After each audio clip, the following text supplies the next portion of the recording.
यावर्षी खरं सांगायचं तर इन्स्टिट्यूट लेव्हल मीन्स मॅनेजमेंट कोट्याच्या ज्या सीट्स आहेत, त्या काही कॉलेजेस सोडली तर बाकी सर्वांनी स्पेशली सी-एस आणि सी-एस रिलेटेड ब्रांचेसच्या ज्या फीज आहेत, त्या तिप्पट करून टाकलेल्या आहेत. म्हणजे एखाद्या कॉलेजची फी जर 2,00,000 असेल, तर ती 6,00,000 झाली. 1,50,000 असेल, तर ती 4.5-5 लाखापर्यंत पोहोचलेली आहे.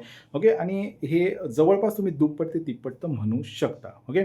तर यामध्ये आता हा खेळ मेरिटचा राहिला नाही आहे, तर हा खेळ आता ज्यांच्याकडे पैसे आहेत, त्या क्राउडमधला मेरिटचा राहिलेला आहे. ओके. आणि त्यामुळे इथे ही मुलं डायरेक्टली तुम्हाला व्ही-आय-टीमध्ये म्हणजे कमी मार्क्समध्ये व्ही-आय-टीमध्ये किंवा कमीन्स जे विमेन्स कॉलेज आहे, तिथे तुम्हाला दिसून येऊ शकतात. ठीक आहे.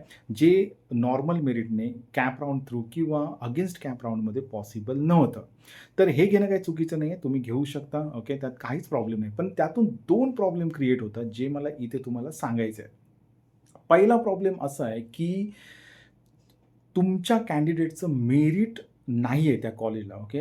कॅपचं जे मेरिट आहे ते खूप हाय आहे आणि आता तुम्ही ड्यू टू फायनान्शियल स्टॅबिलिटी मी म्हणू शकतो. तुमचं एक फायनान्शियली तुम्ही स्टेबल आहात. त्यामुळे तुम्ही दुप्पट किंवा तिप्पट फी भरून त्या कॉलेजला ॲडमिशन घेताय. त्यामुळे तुमच्या कॅन्डिडेटचं तिथे मेरिट नाही आहे. मग अशावेळी त्या कॅन्डिडेटने तिथे ॲडमिशन घेऊन ओके, त्या मुलांसोबत तो कॉम्पीट करू शकतो का?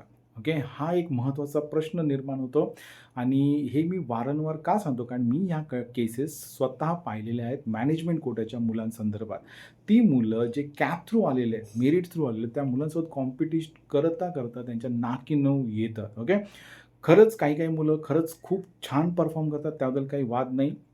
कदाचित 12वी काही कारणास्तव त्यांचे मेरिट कमी आलं असेल, असं रिझन असेल आणि ते तिथे चांगलं परफॉर्म करतात. पण एक मोठा क्राउड मॅनेजमेंटचं मी असं म्हणू शकेन, की त्यांना आधीच्या कॅप थ्रू आलेल्या मुलांसोबत कॉम्पीट करणं खूप कठीण होऊन बसतं.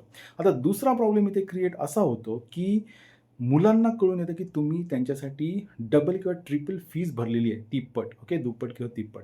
मग त्याचं एक प्रेशर घेऊन तो मुलगा पुढची 4 वर्ष स्टडी करत असतो. म्हणजे थोडक्यात तुम्ही त्याला 4 वर्षानंतर काहीतरी मला असं आउटकम पाहिजे, हे तुम्ही त्याला सांगता आणि तो ते आउटकम अचीव्ह करण्यासाठी कायम अंडर प्रेशर राहतो पुढची 4 वर्ष. ओके.